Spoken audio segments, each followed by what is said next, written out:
Ladies and gentlemen, this is J.R. Moore coming to you live from deep in the mountains of the Missouri Ozarks on Thursday, the 7th day of November, year of our Lord 2019. Welcome to the John Moore Show. We begin our programs with something the Chinese Politburo, the Communist Politburo that runs China, really just as soon we didn't do because it's going to make their job more difficult. We start our programs with the Pledge of Allegiance.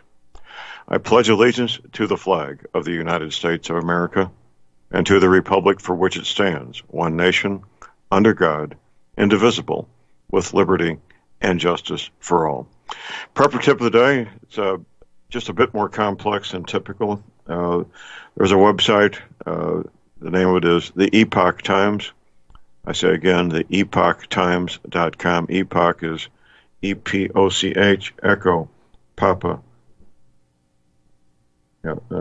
Oscar Charlie Hotel. Yeah, Echo Papa Oscar Charlie Hotel. The epochtimes.com.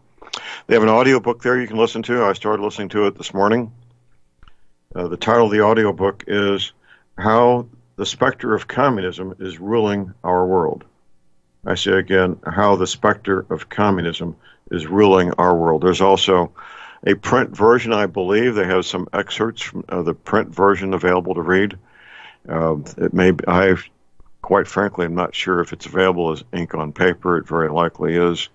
And the audiobook might be available as a DVD also, or CD.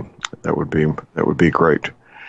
Before we get started with our special guest, we have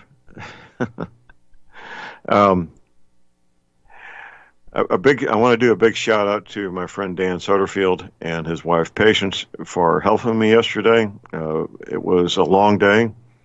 They went with me to take delivery of my half-century-old 1969 Triumph TR6 automobile, an EMP-proof automobile, 150 miles one way, 150 miles back. The car does need some work. I had a bungee cord holding the driver door shut and no lights on the dashboard, but it was just a blast. It really was.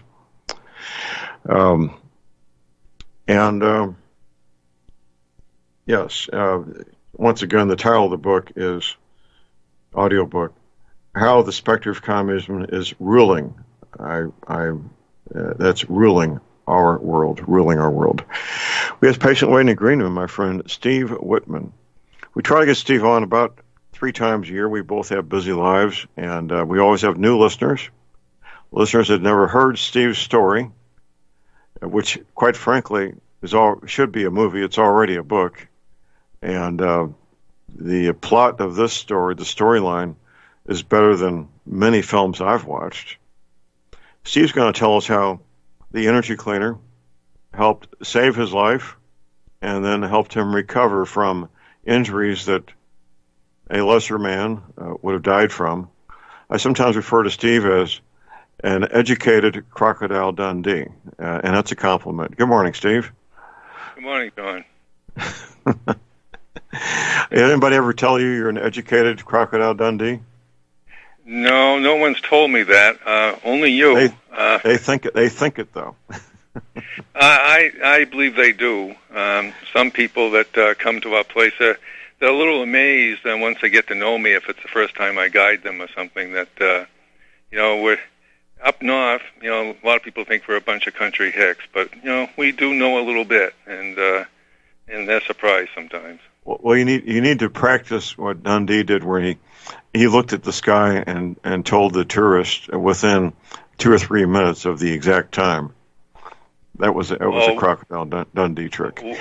Yeah, we some of those little stories are in my book actually, but us guides up there, we have some fun sometimes with some of our guests from the city. And I bet you do. Yeah, and we do things similar. Well, let's begin from the beginning. Steve, you are a graduate civil engineer, I believe. Is that correct? Yes. And you started your young career as a civil engineer, got to the point where you owned a civil engineering company with how many employees? I had 35 at the end. Yeah. Whoa, that's a serious payroll to meet, to say the least. And during this period of time, you were at one point a weightlifter, weren't you, sir? Oh yes, I was very active in high school and college and sports, and weights comes with it, and I still do that today. But back then I was really into weights. We're going to get to how you can do it today, because at some point while you had your civil engineering career, you were in a hurry one morning. I think it was morning. And you neglected to put on that really wide leather belt that weightlifters wear to keep from injuring yourself. And what happened next? Well, like you say, I was in a hurry. I got it in the squat rack, and rather than warm up, I put 300 on the bar to go down for my first set. And the second rep down, that's when somebody shoved a knife up my back. At least that's what it felt like. Yes. And that was it for me. For basically 20 plus years. Yeah, from there on, I went to all kinds of doctors, and of course, they want to give you the pills right away. Of course they do. And and anyway, you did not. We're going to get later how you got back to weightlifting. That'll come later in the story. So during this period of time, you're having a successful career as a civil engineer, running this company, and you've got another goal in mind, another life goal in mind for a second career, what might be called your dream career. And what was that, sir? Well, I had been up in the North Country for many, many years on vacation, that sort of thing. And I met a man, and he got me into guiding, and I got my guide's license, and I decided I wanted to retire early and actually buy a sporting lodge and operate that. And I was most fortunate at the age of 50. I was able to sell my business, and I bought a lodge up in northern Maine. A lodge that needed had a lot of what might be called deferred maintenance when you took custody of the place. Yeah, the place was built in the mid-40s, and when I bought it, it was really run down. Right. In fact, I ended up tearing down buildings and putting new ones up, and new additions, a new water and sewer system, and of course my background as an engineer really helped of course in rehabbing the place. So you've got your main guide credentials, which is not easy to get because those woods up there will just flat kill you if you don't know what you're doing, and you're running your retirement dream business. And it's the summer of, tell people what summer it was when you re-injured your back. It was August in 2013. I was doing a drainage project. And, lifting concrete block, I lifted it out away from my body, which is a big no-no. And that was it. I went down. You went down. You really hurt your back. You getting into your truck meant crawling up the side of the truck. At the time, you were listening to my radio show also, weren't you, sir? Yes. In fact, a friend of mine and listens as well, and I was telling him all the problems I was having up at camp. If I was guiding, it was almost impossible. I mean, it was just incredible even getting into a pickup truck. And he told me that, why don't you try the energy cleaner? It might help you. Right. And can't do any harm. So you got one, and so this would have been sometime in August you got the energy cleaner, 6 years ago, 2013. Yeah. Yes. And so you got it. You got the mattress pad. You got everything set up. And where'd you go from there? Well, I was skeptical of it, to be honest. But I got it on the bed, like you said, and after about 4 or 5 days, I couldn't believe the relief I got. All of a sudden, my pain was gone. I mean, all my pain. I always had pain for the 20 years, but at least I could handle it. And then within 2 weeks, I was good to go. I felt like I was 25 again. I couldn't believe it. All right. And in fact, you even recommenced lifting weights, which you had not done for more than 2 decades.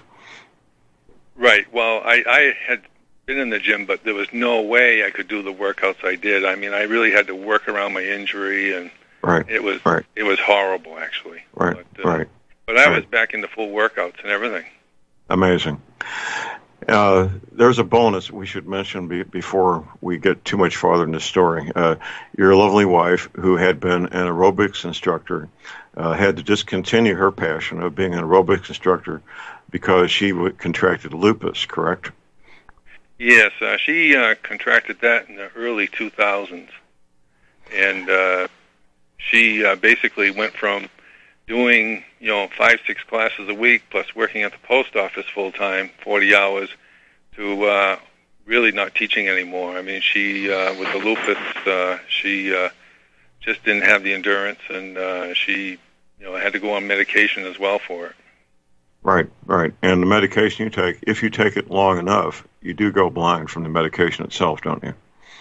Unfortunately, you do. It's actually a medication they use for malaria, and but the long-term effects is, like you say, you do lose your eyesight. There's at least a possibility, and that's one thing they really monitor carefully. The doctors, right, is right. Her eyesight. But within a reasonably short period of time, she got full relief from the lupus. The doctors can't tell she ever had it, correct?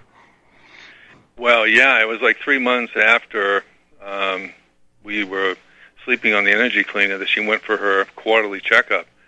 And the doctor said, geez, we got your blood results, and what's going on here? And she said, what do you mean? He says, we don't detect any lupus.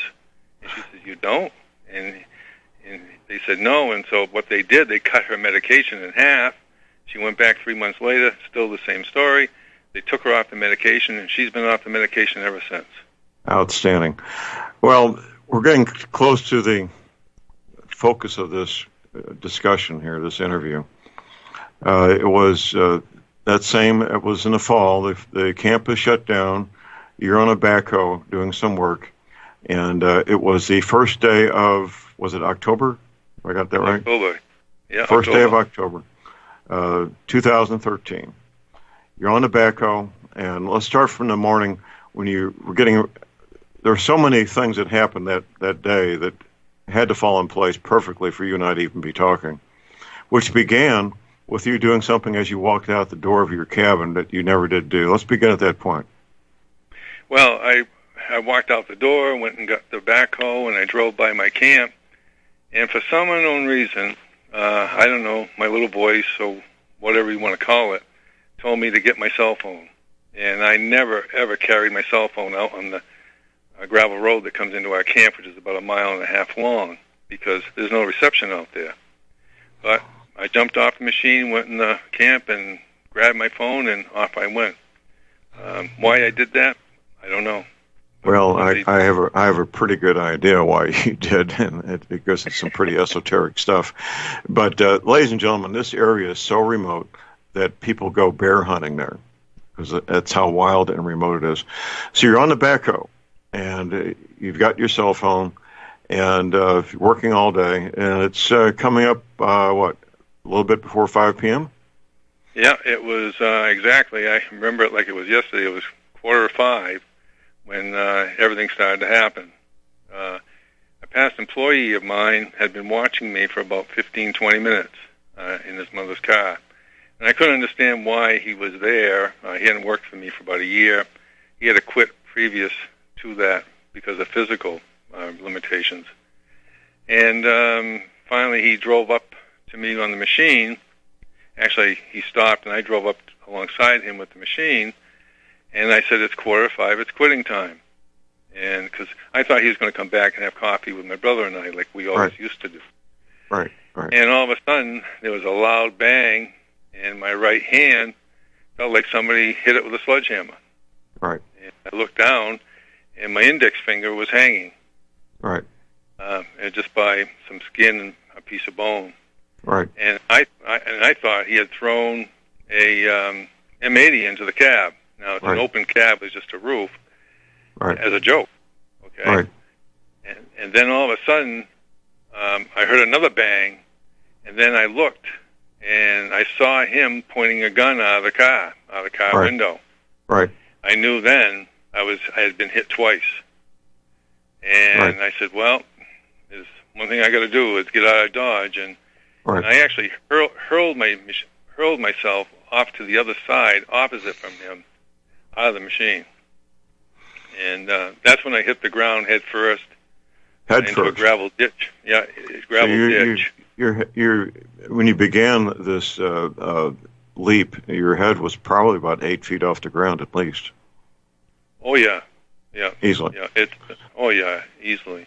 Because you have to remember, the machine is along the side of the road, and there's a 2-foot ditch, okay, beside it. So you're sitting probably 5-6 feet off the ground in the machine, and there's another 2 feet to the bottom of the ditch. Right. A good 7-8 feet. Right. Well, you easily could have broke your neck in that fall. So you were hit twice. These two. It was a .45 caliber pistol. And, the problem was when I threw myself off the machine. That's when the third shot went. Right. And that's when he got me in the back with it. Okay. As you were leaping off, you got hit the third time. So two shots in the torso and one in the right hand. Yep. And when I hit the ground, I thought I had broken my shoulder because I couldn't move my left arm. And come to find out, it wasn't that. It was a bullet I had lodged in my shoulder. Right. Well, that would certainly slow down most people's shoulders, I would think. Yeah. Well, the immediate concern was a fourth and final kill shot, wasn't it? Well, sitting there trying to, and it's amazing how automatic it is when you go into that mode for survival, because you start doing the things you were trained to do. Okay, as far as checking yourself, how bad am I hit? I even coughed to see if I had any blood in my saliva, to see if one of my lungs had been punctured. Right. Then the thought comes, all right, where is he? Okay, and because all he had to do was get out of the car and walk around the other side of the backhoe. Absolutely. And then I heard the fourth shot. And I must have been jumped off the ground about 2 feet when that went off. Hold that thought. We have a break. Stay tuned. We'll be right back, everybody.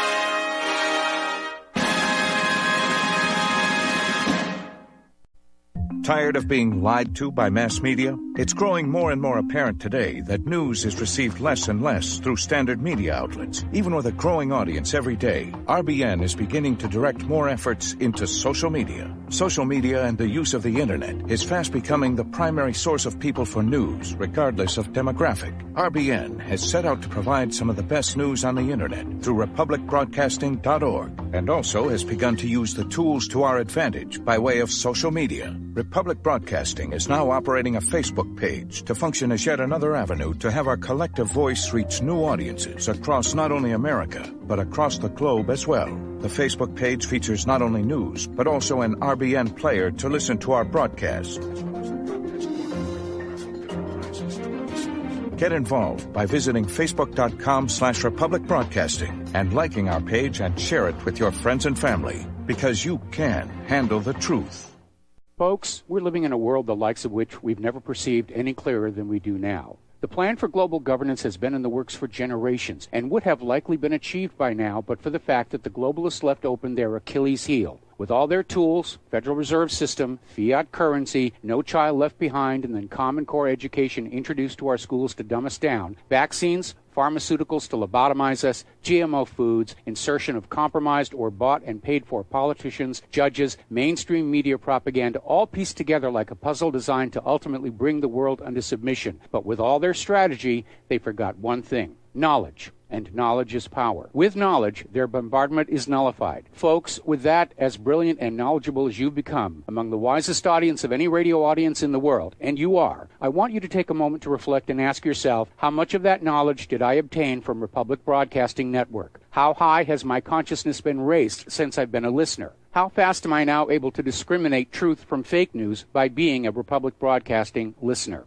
How clear am I now able to see the world since I've been listening to RBN? Ask yourselves those questions, folks. Then ask yourself, what is that knowledge worth to me? Like my morning coffee, how would I survive without it? A voice of truth in a sea of lies. do we not all need to make sure it survives? Like public broadcasting, we are now finding we can only survive with listener support. Censorship, advertisers being attacked, truth itself being attacked. It's the only way through this. We at Republic Broadcasting humbly ask you to become a supporter. Look at your budget and make a determination of what Republic Broadcasting is worth to you and what you can afford on a monthly basis.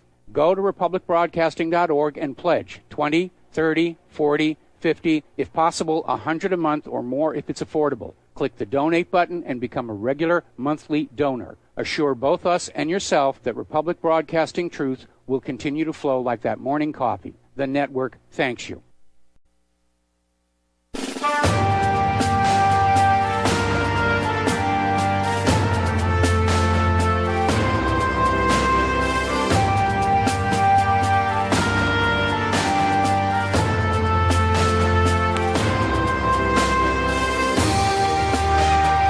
All right, we are back, ladies and gentlemen. J.R. Moore here on Thursday, the 7th of November, visiting with Steve Whitman.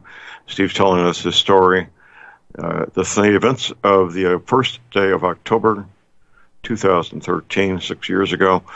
So, Steve, before the break, you heard the fourth shot, and what happened next? Well, naturally, it scared the hell out of me, because I thought he'd come around to give me another one, but he wasn't there. And so I couldn't use my left arm, and I couldn't use my right arm because I had to apply direct pressure with my pinky and my thumb on the two entrance and exit wounds in my chest, which was pouring blood out. And so I had to squeeze them together. So I had to prop myself up with my legs, and I leaned up over the tractor tire, and there he was. He was still sitting in the car, and he had put one through his head and killed himself right there. He committed suicide. Okay. Now, with your training as a Maine guide, you've already kicked in the protocols for treating for shock and trauma, haven't you? Well, I'm very aware of it at this point, because I got 3 bullets in me, and right. And I knew my cell phone wouldn't work there, and I had to get out. But it's amazing what happens to you. It's almost, I compare it now because I just met up with one of the bear hunters, which comes late in the story, that when you're hunting a wounded animal, like if we're guiding a bear hunter or a moose hunter even, and God forbid that he wounds the animal, okay, and he has to go, we have to go in and after him. You can just imagine what that animal is thinking of doing to you, okay, sitting there waiting for you. Okay? Right. Well, same thing happens to humans, okay? Believe me, the anger inside me was incredible, and the fight for survival, okay, was so strong that I was able to get back on the tractor without any arms. I fell backwards once onto the ground, but then determination, I got up and got onto the tractor because I knew I had to get to a spot where I could get cell service to get help, because I couldn't walk out. It was impossible. And I ended up driving the tractor with my left elbow. Miracle number 2, the tractor was still running. Yes. If the tractor was shut off, there was no way I could turn the key because I couldn't. My right hand. So let's recap these miracles. Miracle number 1, you picked up the cell phone before you walked out the door. Miracle number 2 was actually having the strength and agility to leap off that tractor. Would be miracle number 2, because that was due to your increased vigor from the energy cleaner. Miracle number 3, the tractor was still running. Please continue. Okay. And then it was a matter of driving the machine about a mile up the road with my left elbow. And, of course, there's a million things that go through your mind. At that point in time, I had no idea how bad I was hit inside, okay, because one bullet had gone in on the right side of my chest, went through my chest, and lodged in my left shoulder, okay. But anyway, I finally got to the top of the hill that we call the Three Corners, and I knew I had cell reception there, so I hit the cell phone with my pinky, okay, to dial 911. The woman answers, 911, what's your emergency? And then the call quit. I lost it. And I don't know if my adrenaline started to run out or it was just the thought of not being able to get help, but I felt myself going into shock. And, right. And anybody who's ever gone into shock, it's a cold, clammy feeling, you get dizzy, and you're going to pass out. Right. Okay. And I knew right then and there, if I passed out on the machine, I was a dead man. Right. So I climbed off the tractor, fell flat on my face again because my legs were so weak, and crawled myself over to a drainage ditch. And I was able to get my feet up to treat myself for shock. And I started to come around again, and it took me 4 or 5 times on the cell phone to finally get a connection through to somebody to get the troops on the way. Amazing. Okay. That was miracle number 4. Miracle number 5 is about the approach. Tell us what happened next. Well, of course, when you're laying there, like I tell everybody, with 3 bullets, and you're laying in a ditch, a lot of thoughts go through your mind, and then the thought of death comes over you, and then basically I just said, no, I'm not going to die today. I even hollered that out, and then a pickup truck came down the road. 4 bear hunters. And they jumped out of the truck, and they looked at me, and one guy said, what the hell happened to you? I said, I was shot. Shot? And he said, by who? And I said, by a guy from down there. Well, those guys loaded up their guns so fast, okay? And luckily, they had a stack of paper towels in the truck. And they began stuffing those paper towels in my bullet holes to stop the bleeding. Including the ones on your back that you didn't know you had. Yeah, and that was one thing that kind of shocked me a little bit, too, because the guy says, you're bleeding out the back, too. And I said, I am? And at that point in time, that was the one when I leaped off the tractor, I got it in the back. And he says, you're leaking good, too. And that's when I felt all the blood down near my butt, down in my pants and everything. And he shoved a piece of paper towel in that hole as well. Amazing. We may have Tom Berryhill join us. He may have a comment or two. We'll see. We'll stay tuned after the break, everybody.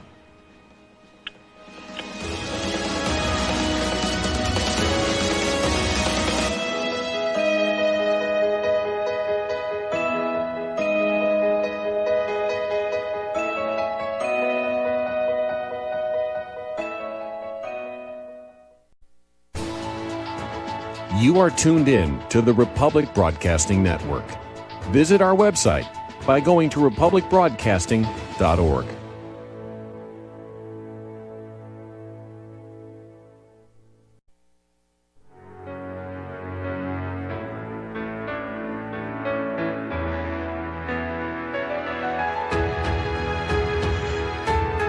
All right, we are back. Jared Moore here on Thursday, the 7th day of November. This show is very important. This story is so unusual, and we're joined now with Tom Berryhill. Tom, we're having Steve Whitman tell his story, how he survived the events of the first day of October 2013, 6 years ago, last month, and we want you to listen and join in and make any comments, Tom, as you see fit. Okay, John, I usually give our disclaimer, but I guess you've already done that. I didn't know Steve was on. I think we can get along without the disclaimer this time because Steve's story is so important. We don't want to miss any of it. Okay. And just before the break, we're at the point where was it 4 bear hunters, Steve? Yeah, there were 4 bear hunters, and the funny part of this thing is, too, this is not in the book, naturally, but this past fall, 2 of the bear hunters came to see me for the first time at camp. Really? Yeah. I had not seen these fellows since that time. And one of them walked up to me, and they said, I got to shake your hand. He says, because we didn't think you were going to make it. And I said, really? He says, yeah. He says, we talk about this all the time when we come bear hunting every year, and we've been wanting to come over to see you because when we saw you and saw where your holes were, one of my friends told me that guy will never make it. Okay, and I says, geez, I can't believe that. He says, oh yeah. He says, you didn't look that good. Oh yes. when we saw you. I says, well, to tell you the truth, I didn't feel too good either. Okay. And but it was a great reunion. I thanked the guys up and down. I gave them a couple of my books. I signed them, and and just thank them. I mean, they actually helped save my life. Well, of course they did. Yeah, and that's very important part of this whole story. So you're getting first aid in the form of paper towels stuffed in bullet holes, which may sound pretty primitive, but is exactly what you needed at that point in time. These guys are looking for the killer. They don't know he's already dead. And what happens next? Well, then a real fiasco starts. The entrance into our road was blocked, naturally, with the guy in the car. The police wouldn't come. There was a woman, Stady, that was on duty that day, and she wouldn't let the ambulance by until she got back up to clear the car. Of course, we're hearing all this on the cell phone, right? You know, and we're going back and forth, and all this is in the book, naturally. But it was over an hour later, finally, that the ambulance got to me. Okay, amazing. And and if it wasn't for the bear hunters, I would have bled out. I mean, I squeezed as much as I could, and direct pressure and all that. But I didn't have any bandages or rags or anything with me. And you couldn't reach the hole in the back anyway. That's right. And that one was really pouring a lot of blood, because by the time I got into the ambulance, my whole backside of my pants, down my legs, and everything was just full of blood. Human body has what, 8 pints of blood? Yeah, something like that. Yeah. Yeah. Well, and I knew I lost a few. No doubt whatsoever. So they get you in the ambulance, and they immediately do their first aid thing, which I assume included some kind of something to help with your blood loss of some kind, and transported you to. How long was the transportation? Oh, they were going to do a helicopter, but somebody else had priority. Tell us about that real quick. Yeah, they were going to life flight me right to Bangor, and which is about 100 miles as a crow flies. But there was a huge accident on Route 9, and they said that, we got people that are critical, we got a couple dead. Do you mind if we cancel the helicopter? You seem to be stable now. I says, yeah, fine, go ahead. So they drove me to the first hospital, which was like 20 miles away, to get me stable. And on those roads, at 20 miles, driving as fast as they could took about how long? It was 20 minutes or so, 25 minutes. Yeah, these are pretty bad roads, to say the least. So you're there, and at some point during this initial treatment, did they offer you any pain medication? Not there. Nobody really offered me anything, but of course, I had a lot of doctors and nurses working on me. I mean, they were X-raying me. Of course, the state police were there as well, which kind of surprised me. It surprised me, and it didn't. They started to try to ask me questions, and the doctors are telling them, no, not now. The man is lucky to be alive. And he said, well, I need to know. And so he actually started pulling my boots off, okay, which I really thought was my work boots. Uh-huh. And he started bagging them, and he said, I want his shirt too, which they cut off me. Uh-huh. Okay? And then they wanted my pants. They wanted everything. The police. Right. And I didn't know what was going on. Right. Well, they're doing their cop thing, and then it's it's what can you say? Right. About how long did you spend in that emergency room? I was there for about 2-3 hours. I was X-rayed. They did CAT scans on me, and that's where they discovered the bullet that came in on my right side, went through me, through my chest, missed my heart by half an inch, and then buried in my left shoulder, and that was the reason why I couldn't use my left arm. Right. But then they said that you're in tough shape. He says, we're not really equipped here, number one, to take the bullet out, so we're going to have to ship you to the another hospital down in Bangor, which is 2 hours away. Right. Once again, an over-the-road ambulance. So you've been. It must have been a pretty intense scene there, similar to a MASH unit.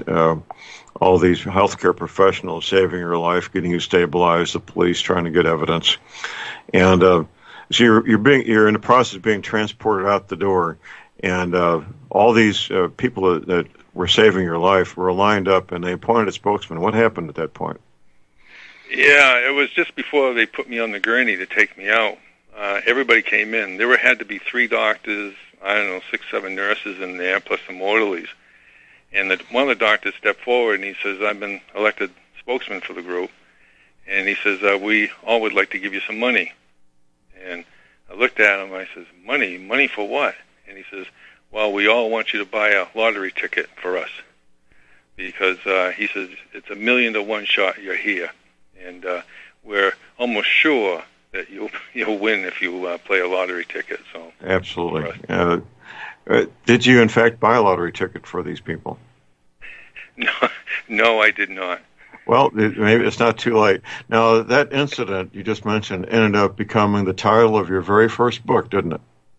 Yes. Actually, I got the idea from it, and that's why the book is called Winning Life's Lottery, because there is no more important lottery than that. Absolutely. Well, I'm here at Amazon.com, and the cover of the book has somebody, which I believe is probably you, in a canoe. It looks like either sunrise or sunset. Winning Life's Lottery, Steve Whitman, for sale at Amazon, $14.95 delivered to your door, or Kindle version, $2.99. The genesis of that book began with my asking you to write a magazine article, wasn't it? Yes, actually, to write an article for you as well as Tim Spencer. Right. And from that, once I wrote that, you guys actually said, "Geez, why don't you write a book on it?" Right. And I had never thought about writing a book, and I'm glad I did, because it's helped some people actually who have read it. Well, with other problems. It's a very inspirational book that really should become a movie, quite frankly. All right, you're in the gurney. You're in another ambulance headed a 2-hour drive to a healthcare facility that's got more equipment and ready to pull a bullet out and finish the process of getting you all squared away. Yes, and when I got there, I didn't get there until like 2 in the morning, and that's where they got me in the emergency room, and that's where they basically took the bullet out of me. They didn't give me any lidocaine or anything. The doctor had forgotten, to tell you the truth. And in fact, they didn't even give me a leather strap to chew on. He started with his hemostats and started digging in my left arm, and of course the blood came. And my wife had come up from Massachusetts by then. She had got to the hospital just when I got there, actually, in the ambulance. And she ended up passing out in the emergency room when they were operating on me. I bet. And because I was awake through all this, and then the nurse says to the doctor, after he almost got the bullet out, he dug for 20 minutes, believe it or not. Oh, man. And she says, "He hasn't had anything, doctor." And he looked at me and he says, "Well, give him some oxygen. He'll be all right after that." And so they never gave me anything. Oxygen. Yeah, I've never heard oxygen being anything for pain relief. Tom, have you ever heard oxygen being used for pain relief? No, I guess that's. I mean, we're not healthcare professionals. That's a new one on me. But that's kind of new. 2 o'clock in the morning, you got there, and they worked on you for another 2 hours? Yeah, it was about that. I didn't get into my room till almost 5 in the morning. Okay. All right. Long day. And by that time, your wife has been revived, and they got her, I don't know where, sitting in a chair someplace, I guess. Yeah, in my room. And okay. And then, then the worst part of this whole thing comes to be actually what I consider one of the worst parts. My right hand, naturally, I had been working on a backhoe all day, so I was full of grease. And at the first hospital, they just wrapped it with gauze and whatever. And they told me once I got to the other hospital that a hand specialist would come to see me. Well, it wasn't until a day later, okay, that she finally came to see me, and then she unwrapped it, and of course my finger was about 3 times its normal size. It was hanging there, and it was black as ink. Right, okay? Right. And I took one look at that. I was sitting in my room. I says to myself, "Well, that's gone. Okay, there's no way." And I told her, I said, "You might as well take that off right now." And she looked at it, and she says, well, maybe I can do something for you. You mind if I try? Right. I said, no. And so she took off down the hall, and she went and grabbed a whole bunch of stuff. And she came back, and she actually operated on my hand right in my room. Amazing. Because there was no time to go to the operating room. Time's a wasting. Get it done. Well, this female surgeon certainly knew her stuff, didn't she? Oh, I guess. And she actually, my finger, I mean, it's crooked, okay, and but I have strength in it, and I can use it. And I mean, if you take a look at my hand, you can tell right away there was something's happened to it. Right. Hey, I still have it. Pretty amazing. And how long were you at this hospital before you were discharged? At this one, about 3 days. 3 days. And I should have stayed longer, to tell you the truth, because when I went out of there, I wasn't too good. And the reason why I wanted to get out of there, that's when they started pushing the pain medication on me. Oh, boy. Yeah. And I told them, I said, I hadn't taken anything all through this. Why am I going to take pain medication now? Right. Okay. And that's where I write in the book, too. The doctor made a stipulation that he wouldn't discharge me unless he gave me a prescription for pain medication. Really? He came right out and told me. Yeah, he said, you want to get out of here? You're going to take this prescription. Amazing. So I said, okay. So I never used it. Oh, good for you. Well, I guess the next step would be going back for your first checkup, wouldn't it? Yeah, that's where one of the real amazing things, too, is about this whole thing with the energy cleaner. When I got home from the hospital, from the second hospital, it's amazing what bullets will do to the human body. The trauma, the discoloration, black, blue, purple, you think of a color, that's what you are when bullets go through you. And from my upper torso, it looked like somebody took a baseball bat to me. And so about a week later, I had to go in for my checkup on my hand. And the doctor had seen me that night, okay, in the hospital when she operated on me, what I looked like, because I didn't have a shirt on. Okay? Right. So when I got in there, she looked at my hand. She says, it's coming along nicely. She says, you're going to have it's a long road ahead for you. She says, I'm not going to, pull any punches. And she says, well, while you're here, you want me to check out your bullet wounds? I said, fine. Okay, I have no problem with that. So I took my shirt off, and she actually gasped. Okay? She says, my God. She says, what have you been doing? And right away, I says, oh, boy, what's wrong with me? Right. I said, yeah, what's the problem? She says, well, there's no problem. But she says, oh, your discoloration, it's gone. She says, you've healed. I can't believe the healing here. And she said, wait a minute. And she went out of the room, and she came back with 3 more people, 3 other nurses. And she started explaining the situation to them. And she says, look at it. She says, have you ever seen anything like this? And, of course, they all shook their heads. And she was totally taken back by how fast I had healed. Right. Right. And of course, you're on the energy cleaner every night in that interim. That's right. Well,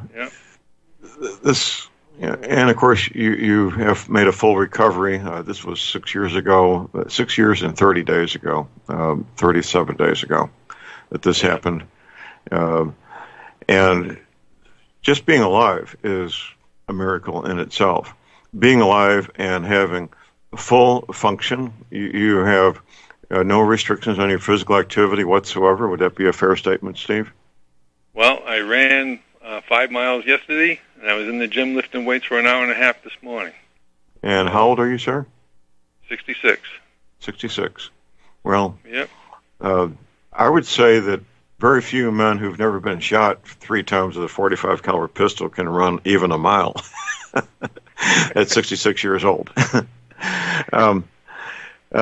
Well, you're being here and talking to us, you're being alive, you're being healthy, is a direct consequence of the life's work of Tom Berryhill, who is listening very patiently.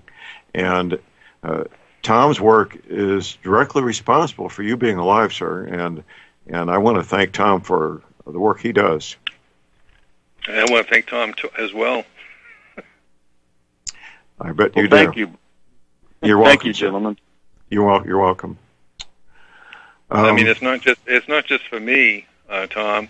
It's for my wife as well. Absolutely. Steve, I would hope you could tell us a little bit more about Linda's situation. Well, we and went through that the first half hour, Tom. We went through that in some detail about the lupus. Oh, okay.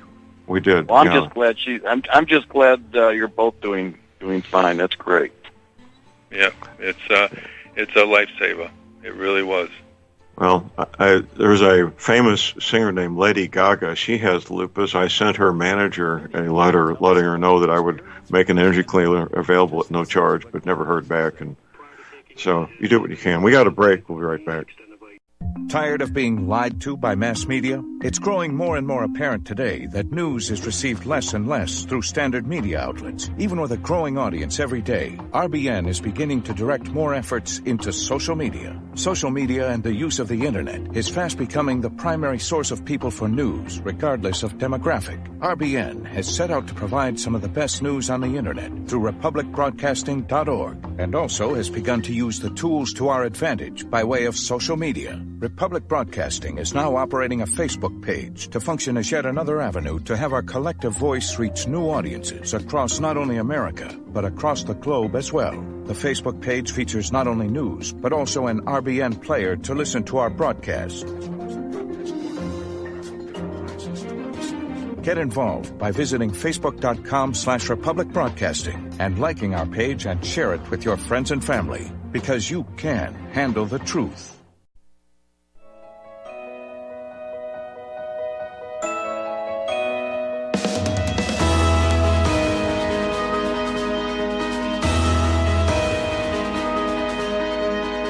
All right, we are back, ladies and gentlemen. We're back. J.R. Moore here on Thursday, the 7th of November, visiting with Steve Whitman, the author of quite a few books. The first one, Winning a Life's Lottery.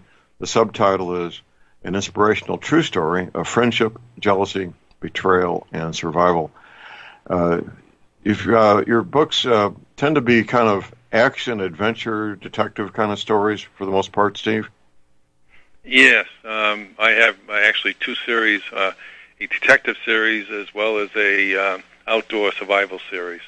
Right, and they're all available at Amazon.com. If you put Steve Whitman in the Amazon search box, all those books will come up.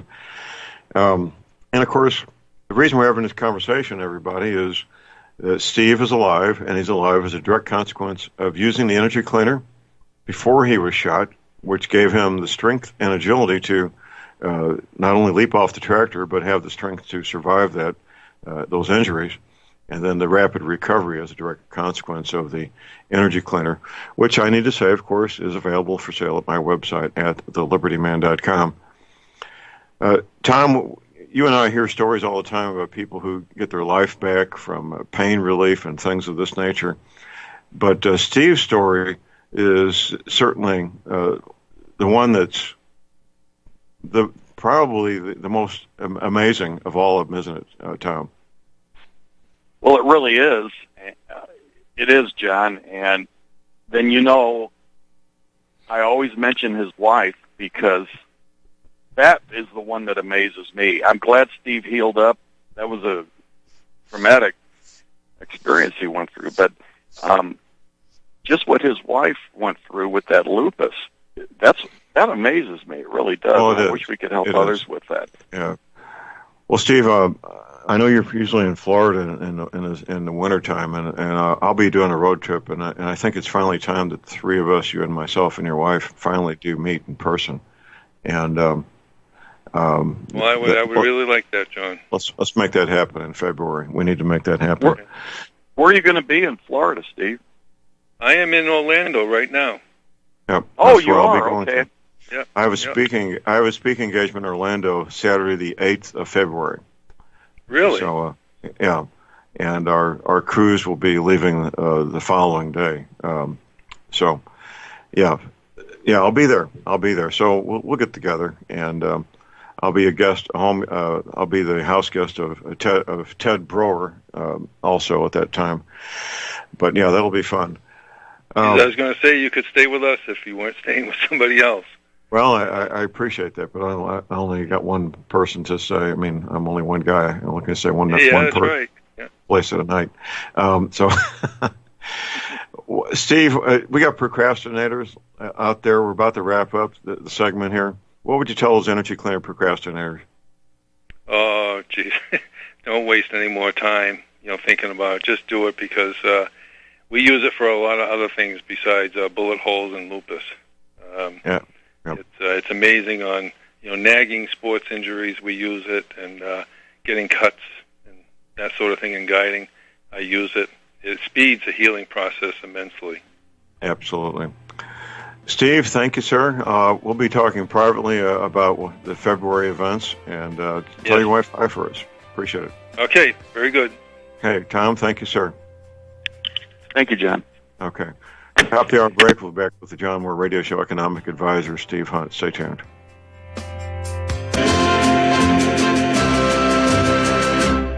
All right, we're back, ladies and gentlemen. J.R. Moore here, our second hour on Thursday, the 7th of November. Prep tip of the day. It's a bit longer than usual. An audio book has been published by the Epoch Times. Their website is theepochtimes.com. You can listen to this audio book at no charge. Here's the title: How the Specter of Communism is Ruling Our World. I say again, How the Specter of Communism is Ruling Our World. An audio book. It's several hours long, very well done, very professionally done, that you can listen to at no charge at theepochtimes.com. Epoch is E-P-O-C-H, Echo Papa Oscar Charlie Hotel, theepochtimes.com. With Patient Wayne in the green room, the John Moore Radio Show financial advisor, Mr. Steve Hunt. If you go to my website at thelibertyman.com, you'll see what looks like a Christmas gift at the top there, a red box with a gold ribbon. Just click on that, and you've got the landing page for Swiss America and Steve Hunt. If you do not have internet connection, no worry, mate. There's a telephone number you can call, and Steve would be glad to help you. That telephone number to contact Steve is 800-630-1491. Good morning, Steve. Good morning, John. Well, sir, things continue to move forward, both politically and economically, don't they, sir? They sure do. Well, we're hearing stories from credible sources at both ends of the spectrum. Record levels of employment. More people got jobs than have ever had jobs before in this country, including not only Caucasians, of course, but blacks, Latinos, Asians. That's the good news. The bad news we're hearing is pretty bad also, isn't it, Steve? Oh, that's the fun part about this is we're hearing so much conflicting news.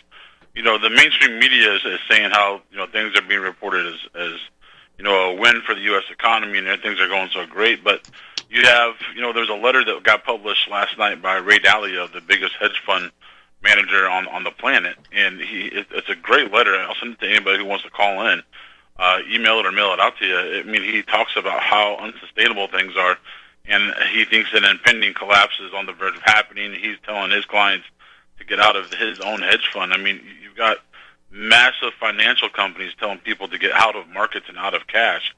You really have to weed through. It's like a puzzle, and you've got to find the right puzzle pieces to make your own picture. Well, and that's one of the things that you do. One of the services you and Swiss America provides is, first of all, research material, well-documented, well-written research material. And if people call you at 800-630-1491, you will provide them ink on paper versions, and of course there's the electronic versions as well on the internet, isn't there? Oh, of course, yeah. And most people like it physically, and we are more than happy. It doesn't cost you a penny. We send you out material, and it's more important to us that we get you educated and get you up to speed, even if you don't buy anything. I'd rather find more people in the economy that know what's going on and have something to have knowledge of when something happens, they know how to react, than have nothing at all and be unprepared. Well, what you're doing is your life's work. It's your passion. It's not just another day at the office, isn't it, Steve? Oh, that's 100% accurate. I know. You had your own business there for a number of years, and you were doing quite well. And you had started out with Swiss America, and Swiss America came back. They looked at what Steve Hunt was doing, and they decided they wanted to have you back, didn't they, sir?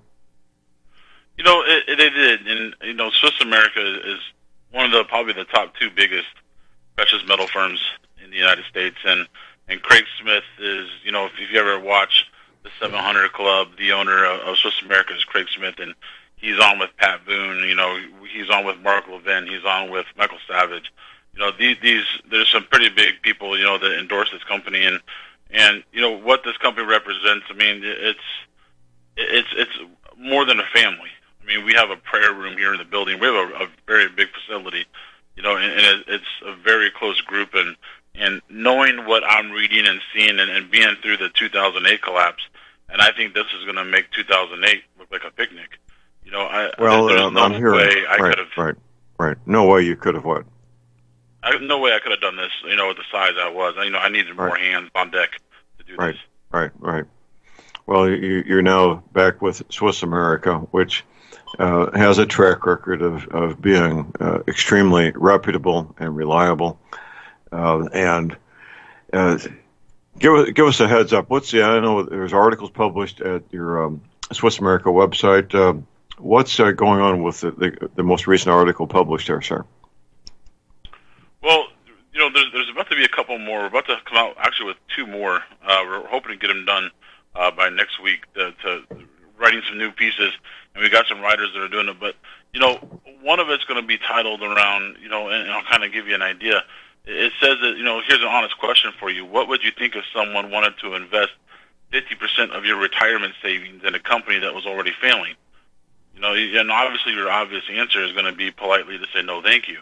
Right. But, most people don't realize you've already signed the dotted line. You're already forced to do this thing. The U.S. Treasury approved portions of the Dodd-Frank reform to give your bank the legal right to seize 50% of your deposits in your bank and force you to buy stock in your bank during any type of banking crisis.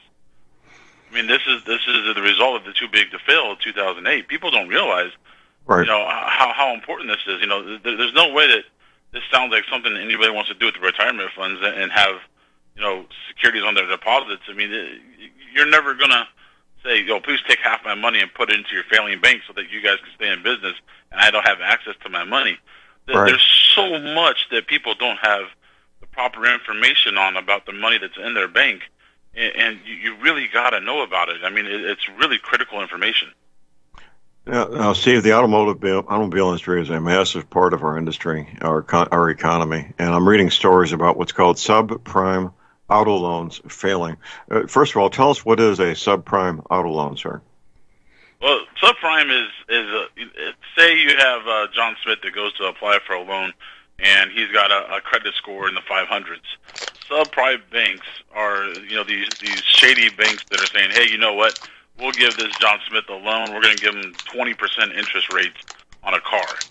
And this guy goes and buys a car outside of his means for $60,000, and he's got payments of $1,500 for the next 8 or 9 years. They're doing 8 to 9 year loans now on these cars with these incredible interest rates. And if you remember a few weeks back, I brought this up on the show with you, John, and I talked about how big this car thing has gotten. This is going to be huge. I mean, nobody's going to be able to pay 15. If their credit rate obviously is that far down, that they're not, the best at managing money more than likely, and paying that type of money for the next 9 years, equivalent to a rent payment, or in most cases, that's a lot of money, and the car's not going to be worth it in the next 5 years. Of course not. No, of course so they're not. going to give it up. And the banks are just going to, they're going to, it's the same thing as the mortgage industry, except they're giving it to more people, and it's going to cause a massive crash. Well, at the end of the mortgage payments, you actually have something of value. At the end of the car payments, you've got something that has very little value. Exactly. Amazing. Absolutely amazing. Well, the story I've got from private sources, confirmed by two private sources that don't know each other, is that there's been tens of thousands of mortgages to illegal aliens. which of course are illegal loans since there was fraud involved. And that in the February timeframe is when this particular matter will explode in our face, also creating the worst real estate crisis in the history of the country and very close to the worst banking crisis. February is an interesting time frame. One of my commentators mentioned that it's so close to the election that the whole thing may be contrived and have been contrived for a number of years to help bring down the Trump administration by attempting to blame these fraudulent loans and the adverse economic consequences on the president, which, of course, he had no involvement with that whatsoever.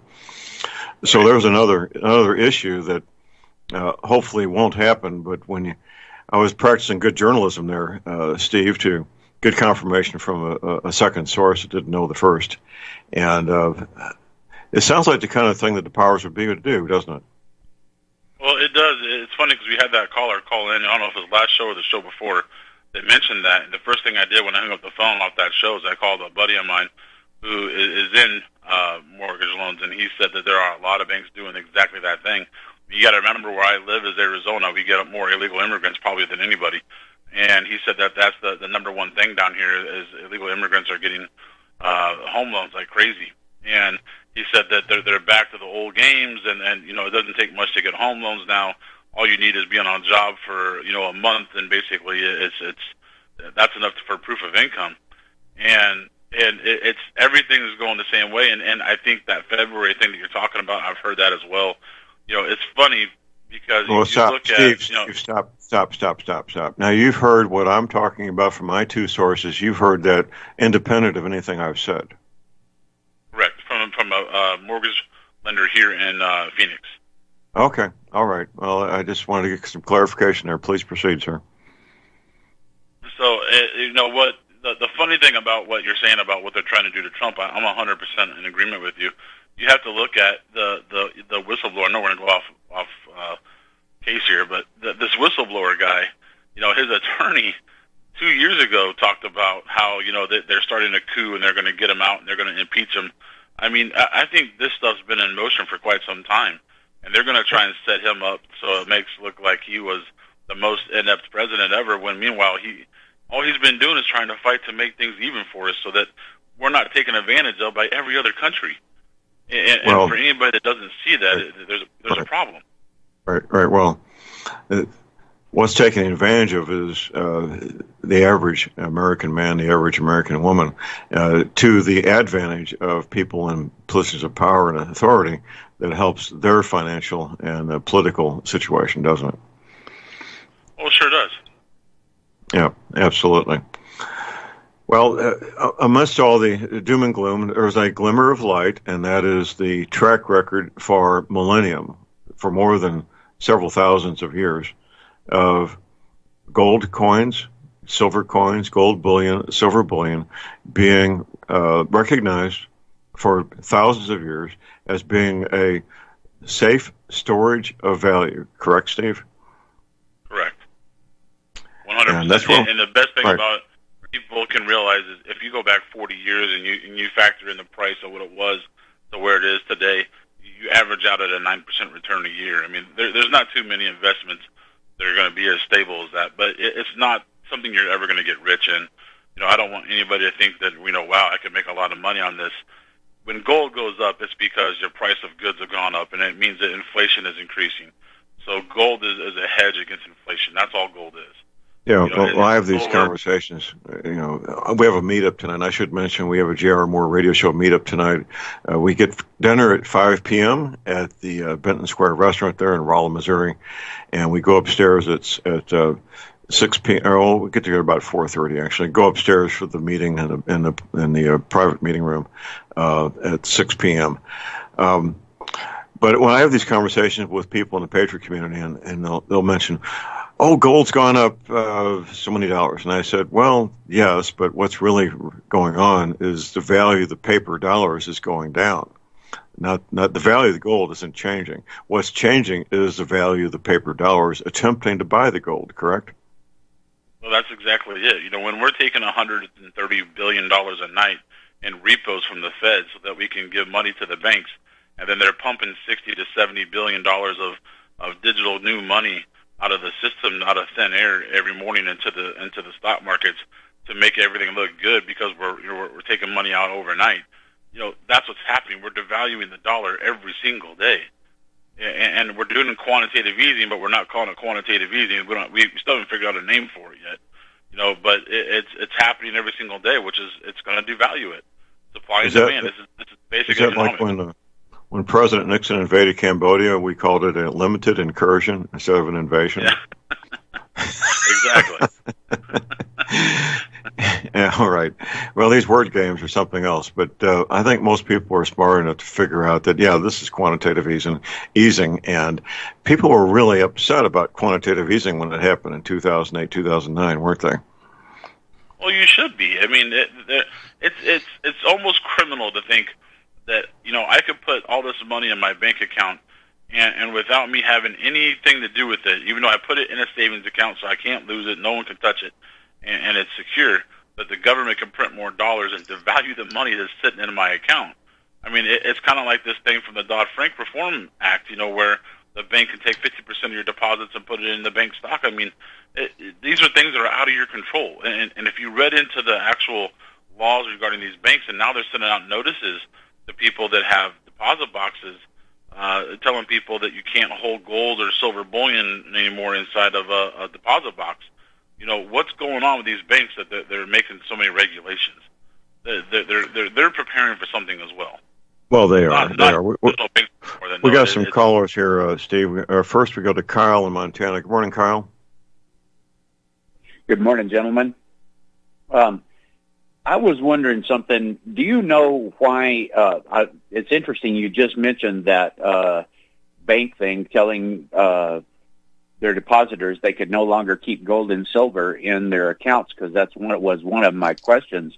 Why that doesn't make sense to me in a sense, because if your gold and silver is in the bank, they basically could confiscate it easily. So why would they not want you to be able to do that? That is an outstanding question, and I don't know. I got it. I'm looking for it in my office right now, trying to find the actual letter I got from one of my clients, and they got it from here. It is from Key Bank, and it says subject number 2 of Key Bank says you can no longer store gold bullion or non-collectible domestic or foreign currency in your box. He is not liable for any loss, damage, or theft or other casualty of gold bullion or domestic or foreign currency for any reason. Well, that's bullion and not coins. So bullion would be gold bars and gold rounds, I assume, wouldn't it, Steve? No, bullion is defined by the IRS as any type of metal worth only its weight content. So that can be American Eagles, Maple Leafs, Cougar Rams. Really? Yeah. That is what the IRS code is. That's actually on the IRS website. Well, that's if you go a and fantasy, check what their definition is. That definition is a fantasy, but it is the legal definition, so that's all that matters. Amazing. Yeah. So, Steve, I got one more question for you. So, gold took a dump here just like yesterday, I think like at $20 in one day. Or Kyle, hold that thought. Get your question after the break. We got a break. Sure.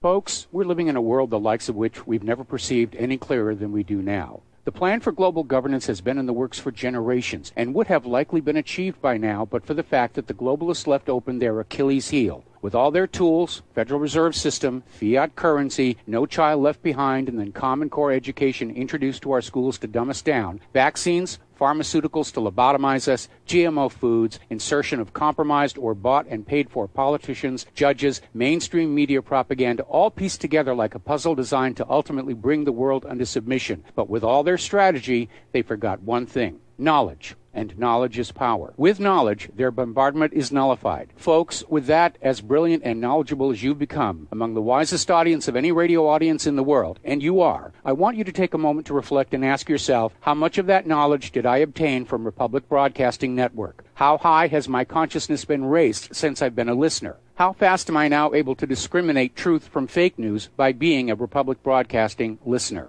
How clear am I now able to see the world since I've been listening to RBN? Ask yourselves those questions, folks. Then ask yourself, what is that knowledge worth to me? Like my morning coffee, how would I survive without it? A voice of truth in a sea of lies. Do we not all need to make sure it survives? Like public broadcasting, we are now finding we can only survive with listener support. Censorship, advertisers being attacked, truth itself being attacked. It's the only way through this. We at Republic Broadcasting humbly ask you to become a supporter. Look at your budget and make a determination of what Republic Broadcasting is worth to you and what you can afford on a monthly basis.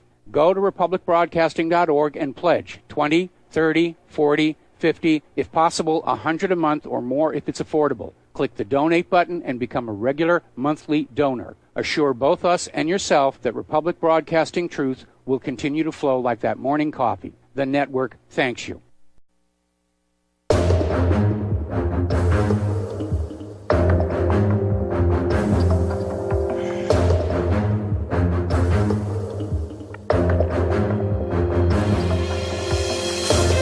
All right, we are back, ladies and gentlemen. J.R. Moore here on Thursday, the 7th of November.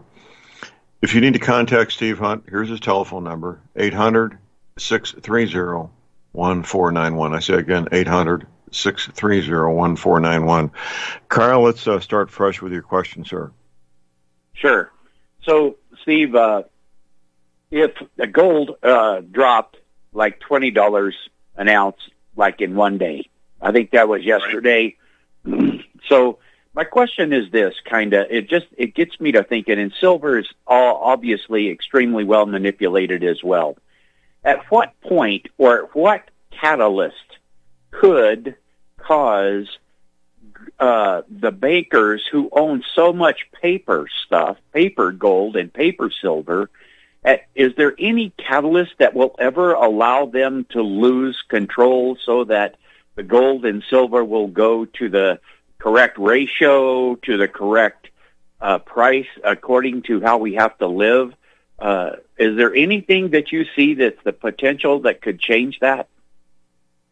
I think once silver gets over $50, silver, J.P. Morgan did a bunch of manipulation back in 2012 when they started selling out of contracts of SLV. And they manipulated the price, but I don't think gold can be manipulated as much. You have to look at it's more news stories that affects gold. When Trump came out yesterday and said that we have a deal with China, we've agreed to everything, the price went down, and it went down quite a bit. I think it was like $35. But then China came back out later and said, no, we don't have a deal. We might not even sign a deal till December. Then all of a sudden gold came skyrocketing back up at the end of the day. So a lot of times it's rumors of different things because gold's been you have to realize gold's up 22% in the past 4 months. So it's on a pretty good run right now.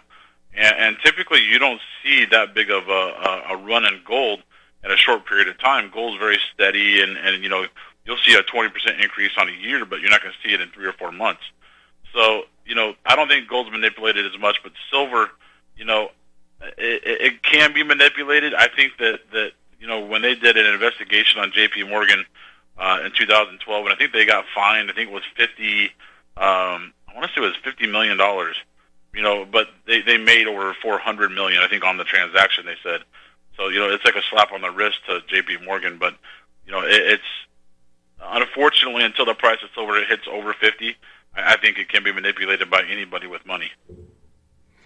Okay. All right. Interesting. All right, I'll let you get to the other caller.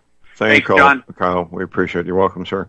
Our last caller here is Jerry in Texas. Almost out of time, Jerry. Yeah, good morning.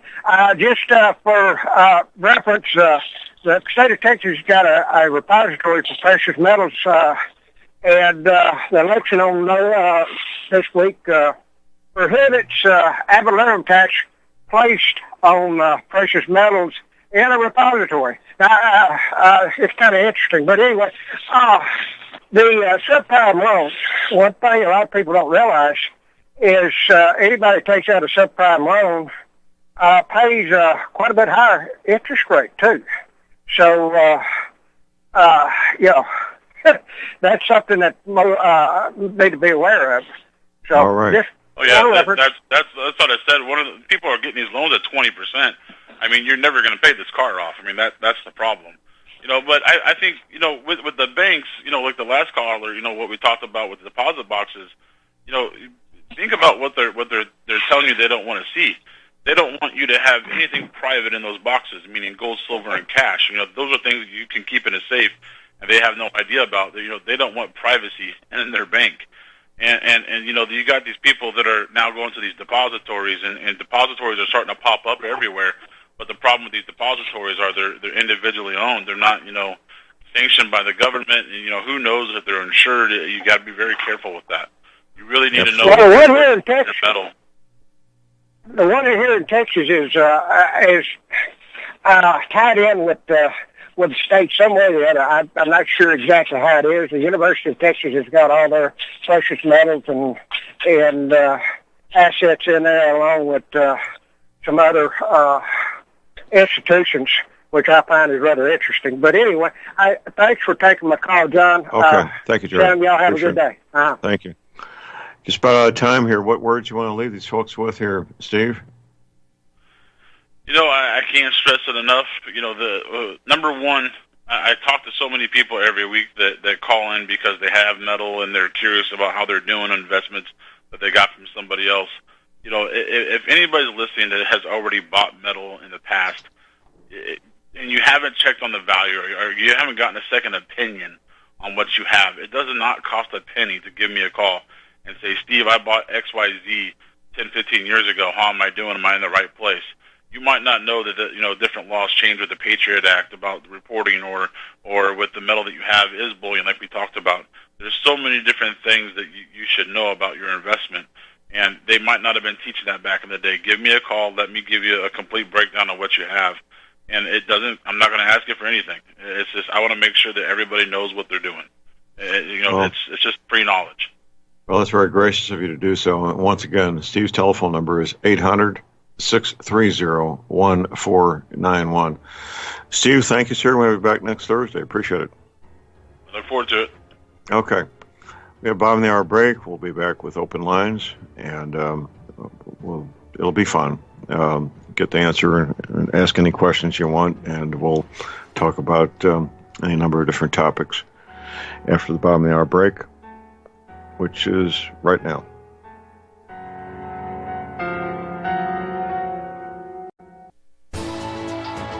You are tuned in to the Republic Broadcasting Network.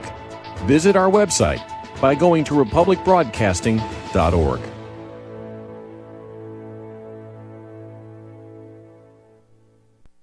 Tired of being lied to by mass media? It's growing more and more apparent today that news is received less and less through standard media outlets. Even with a growing audience every day, RBN is beginning to direct more efforts into social media. Social media and the use of the internet is fast becoming the primary source of people for news, regardless of demographic. RBN has set out to provide some of the best news on the internet through republicbroadcasting.org, and also has begun to use the tools to our advantage by way of social media. Republic Broadcasting is now operating a Facebook page to function as yet another avenue to have our collective voice reach new audiences across not only America, but across the globe as well. The Facebook page features not only news, but also an RBN player to listen to our broadcasts. Get involved by visiting facebook.com/Republic Broadcasting and liking our page and share it with your friends and family, because you can handle the truth.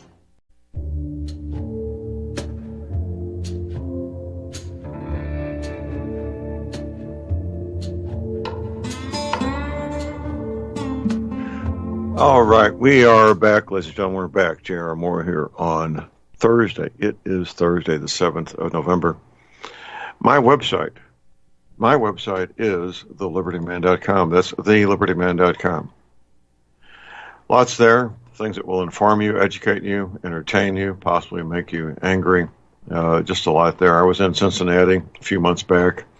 That's where I met my friend Steve Ben-Noon. Pastor Paul Begley was a sponsor of the event. Clyde Lewis was there. We have a 4-DVD set that came out of that conference in Cincinnati a few months back. That's available at my website at thelibertyman.com. Right next to that is the full text of the speech given by the top Chinese general in the People's Liberation Army, top communist Chinese general, giving the details of what they want to do, what they want to accomplish here in this country.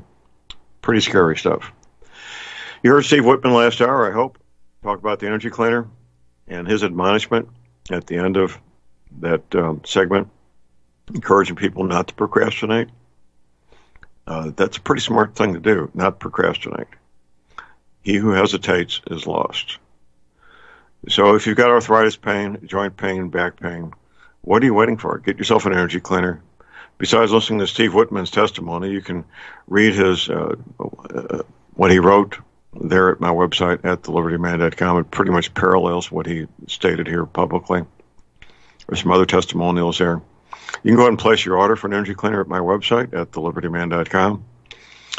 And for the mattress pad to go with it. That's what most people are doing these days. You already have an energy cleaner. You got pain relief.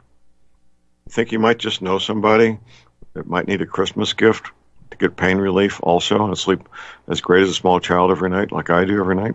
Of course you do. All the details at my website. You can place your order using PayPal, MasterCard, Visa. You can call my toll-free order line 24 hours a day. Here it is, 800-592-9543. I say again, 800-592-9543. Got open lines. The call number is 800-313-9443. Got a caller on hold. We got John in Tennessee. Good morning, John. Good morning, John. I'm smiling because I'm remembering my 39-year-old son when he was a small child, waking up 10 times a night, and I had to have a drawer full of pacifiers. But anyway, the reason I called today, I wanted to comment on the banking system. Yes. You know, we wonder why they would make it illegal to have silver and gold and currency in your box. And basically, John, I think that they are obliged to tell us what they're going to do, and it's up to us to have the discernment to figure out what it is they're saying. So if you got ears to hear, that illegality of having gold or currency in your box is never going to be enforced. Because if I understood what Steve said, is that it is illegal to have it in your box because they have no liability for loss. So if they want to confiscate, they're happy to have it there. They're never going to tell you to get it out because they don't know, supposedly, don't know what's in your box. So when the time comes, you go to get it and it's gone. Hey, it's illegal to have it. We're not liable for it. That's you. They can legally thieve from you, which is what they're doing with the fiat money system. They're like he said, you can increase the balance of your savings deposit and put $100,000 in the bank. 10 years later, you got $1 million. You put $100,000 in, but the purchasing power has diminished to be less than your initial investments. So that million may only be worth $600,000 in 10 years. They're robbing your life, your blood, your sweat, your literal life. They're taking from you, and you think it's a bank that they like you. When we were young, we were told by our parents and by our grandparents, John, you can never borrow your way out of debt. So we sign up for a car note, and now we carry green notes in our pocket, and we call it money, and we're paying debt with debt. We're meeting obligations with debt. They won't take a silver certificate. Now, I've told you this story before. Every day you have new listeners, so let me reiterate. Went into a bank. When I go into the bank, I make it a point of talking to the teller, and I ask when I'm done with my transaction, do you have any silver in your drawer today? And they say, well, yeah, I have silver dollars. And I say, well, what have you got? Well, I've got some Sacagaweas and Susan B's, and I think I might have, And I said, no, I'm talking about silver. Do you have any silver? Anything 1964 or before, or any funny-looking coins with a lady standing holding a torch? Now, they don't know what you're talking about, so I carry a silver certificate. I pull my certificate out, and And I say, you work at a bank. What's a certificate? And they tell me, bearer bond, instrument, a demand note. And I say, and then I pull a newer bill out, and I say, what's a note? Well, a note is a debt. Car note, That's house right. note, it's a debt. That's right. I said, so you're paying debt with debt, and you can't demand anything if you have a silver certificate because they've made them illegal? Well, John, the manager walks over, and she says, do you mind if I ask what you do for a living?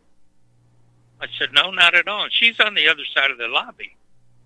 I said, not at all. Why would you ask? She says, well, I just want to remember today. So I said, I'm a truck driver. Why do you ask? She says, because I want to remember the day that a bank manager got a lesson on money from a truck driver. So what we're saying and what you're saying is absolute truth. And even the people that are operating the bank don't know it. There's another nuance there. You're right. The note is an instrument of debt. So when you sign a note to buy a car, the person borrowing the money signs the note. Now, when you look at our paper currency, $1 bills, 5, 10s, 20s, the people borrowing the money sign the note. And there's two signatures on these notes. That's the people borrowing the money, isn't it? It absolutely is. But what's worse is I went into the bank and I asked the teller, do you have any silver? She says, no. And the driving teller hears me and she says, I've got one in my drawer. I said, can I look at it? Well, sure. She brought it over, dropped it on the counter, and it sounded like a church bell. So I picked it up. It was a 1979 Lady Liberty .999 gold or silver dollar. And I said, do you know at a bank, John, you can only pay face value for a coin? That's right. So I got it for $1. Well, good for you. And at that time, a $12 coin for $1. The bank good for you. Doesn't know. And it's up to us. Even if they did know, I think there's probably bank policies prohibiting them from taking more than face value. It doesn't prohibit. Oh, really? Yeah, that's federal law. They can't take more than face value because that's what I mean. They're prohibited. Yeah, right. Yeah. Right. But the tellers don't know. The manager doesn't know. So when you go into your bank, I don't care if it's a big city. If there's no line, strike up a conversation and educate the bank and let them know that they're involved in a criminal enterprise. Maybe they'll find another job. Maybe they'll get free from it. Maybe they'll realize why Monopoly is the most famous, well-loved board game in the world. Every country, Monopoly. Why counterfeiting is illegal? Because you can only have one dope dealer in a neighborhood. And if money rules the world, no one's going to let... And it brings a whole other question to mind, and I'll end on this. Al Capone, the other people that were involved in counterfeiting, were they criminals or were they patriots? Well, I'm not aware of Capone being involved in counterfeiting. I thought he was selling alcohol. Well, Pretty Boy Floyd or whoever was doing the... And they got Capone. They got him on tax evasion. So what does that tell you? Right, right. Well, income tax was a brand new thing back then, and he didn't have very good legal advice, to say the least. Is counterfeiting, are they patriots? Were they trying to break the system before it got a foothold? I'm not saying they were. They were involved in other things that were notorious and criminal and outrageous and demonic. But were they trying to save a system that was working fine before the collapse, before the bankruptcy of the United States, which people to this day don't believe, but it's a fact? We were bankrupt in 1933, and the founding document, that Constitution that we all, and I like it, when the corporation folds, what happens to the founders and to the document and to the contract? It's dissolved, John. Right, it's all null and void, and I've never seen any documentation to back up your statement. I've heard these stories, but I've never seen any documentation. Well, you're a researcher. It's documentable. I'm telling you, if you like, I can email it to you. I've done things in the past. Go ahead. I hope you've looked at it. That's fine. But the Constitution is a great document.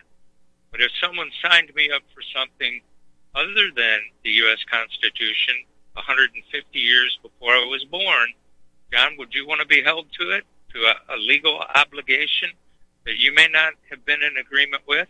Not that I'm not in agreement with the Constitution, but, these guys in 1776 declared independence, and in 1779, I believe it was, brought about the Constitution, and here I am in 2019. If it were in effect and not suspended, would be under it. If it wasn't the Constitution, if it was a house note or a car note or a federal debt, I wouldn't want to be held to it. I wasn't there. I didn't have a say. Right. Well, like I said, if you want to email me some documentation on it, John, and I'll certainly review it. Okay, and then I'll send you something that shows the Fourth Estate, where we had a bloodless coup, where the laws and I forget what it's called. Shoot, I can't remember the name of it, but we've got a Fourth Estate that are running all these non-governmental organizations. We don't have separation of powers. It's not judicial, executive, and legislative. There's 4 branches, John, and they're teaching our kids. When I was in school in the 60s, 3 branches. There's 4. That's documented as well. But people don't want to hear it. They don't want to believe it, even though it's on the congressional record. Well, I'll certainly review that information. Administrative law. That's what it is. Administrative law. Right. Well, I'm very familiar with administrative law. I've dealt firsthand with administrative law very extensively. Well, it's a separate branch of government, is it not? Well, it is not really. Branch. Most of those things come under the executive branch. OSHA, for example, is under the executive branch, and that's administrative law. And it has a force of law, but they aren't laws, but they have the force of law, and which may be a concept for people difficult. The executive, judicial, and legislative using the administrative. So the administrative is running the other 3 branches. There's no separation. I'd have to disagree with that, or respectfully disagree. I just use OSHA as an example of an executive branch that has thousands and thousands of pages of administrative regulations that they aren't laws. They're administrative regulations is what they are. They have the force of law, even though they're not laws. But they are executive branch functions. How about the what's it called? The U.S. Code, okay? United States Code is the federal law. U.S. Code is the law. Well, it has force of law, but if it's a law, John, think about that's not. The U.S. Code is not administrative law. That is the law. That's the laws passed by Congress. I'm saying that's the law. It's a U.S. Code, but if it's a law, think about the choice of words. Why is our law written in codes? Why is it just not law number 53 or U.S. law? Why is it U.S. Code? You have to have a well, that's just what it's called. The U.S. Code is federal law. United States Code is the federal law. You've got to have your head on a swivel to be able to interpret what the meaning of the words are in a contract, because at the very beginning of a contract, they'll outline the parties involved, and they'll say from henceforth, the dog is really talking about the contractee or the assignee or the consignee, and the dog leader is considered to be the dog catcher. You reinterpret the meaning of words, where you're reading it and I'm reading it, hearing one thing, but the law means something entirely different. Well, the study of law is the study of the English language, and the law is a precise use of the English language, which most people aren't used to dealing with. If you're used to dealing with it, if you're trained to deal with it, it's not a big deal. But contract law, you've seen in a contract, it says from henceforth, word such and such means this and that, and it is something diametrically opposed to the true meaning of the word. So no, the true meaning of the word, it is the true meaning of the word. That's where people get screwed up. They don't understand the true meaning of the word.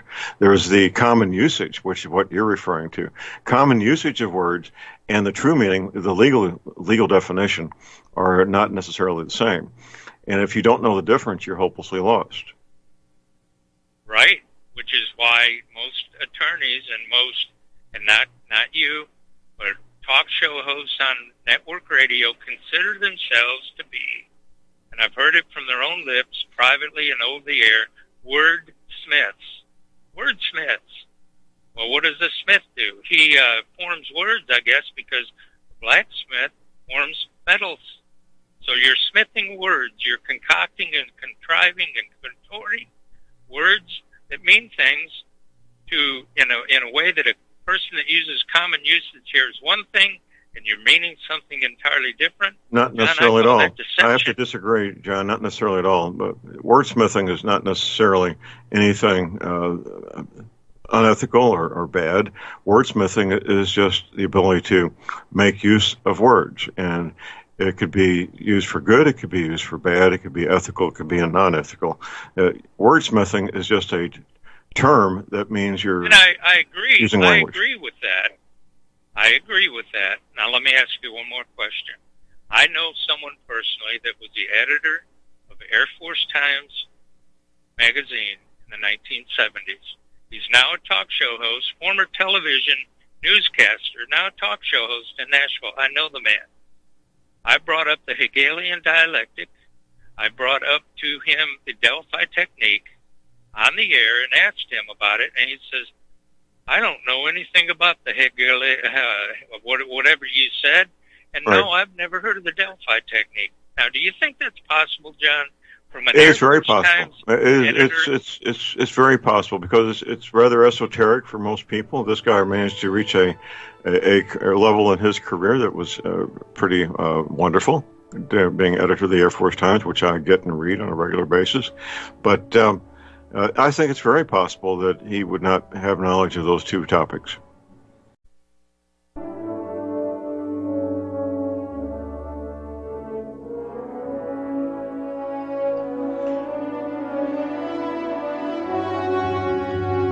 All right, we are back, ladies and gentlemen. J.R. Moore here on Thursday, the 7th of November.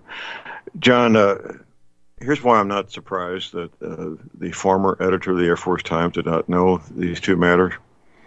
I've sat across the desk. I've had coffee with probably 500 lawyers the past 40 years, 45 years, going back to 1972. I've asked dozens of these lawyers, not just a few, but dozens of these attorneys. These are men and women with 7 years education past high school, 4-year undergraduate degree, 3-year law school, 7 years education past high school. None of them, not a single one, knew that the Federal Reserve is a private company, John. Not a single one.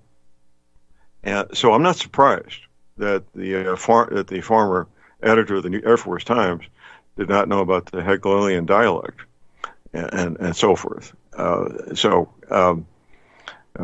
shouldn't be surprised either. It's just the way things are, John. Well, and perhaps you're right, but because of other things that he has said, and after the NDAA, the National Defense Authorization Act, they're telling us, John, when we're hearing in the news and have been for years, fake news, fake news, fake news. It's all fake news. It became legal again to propagandize the American people using the radio, the newspapers, and the television. And if someone gave you a brand new hammer, John, a big hammer, a hammer that can make people do things, wouldn't you, and you had it in your box, wouldn't you use it at every opportunity? They're using propaganda against us to manipulate us and hurt us like the cattle that they believe we are.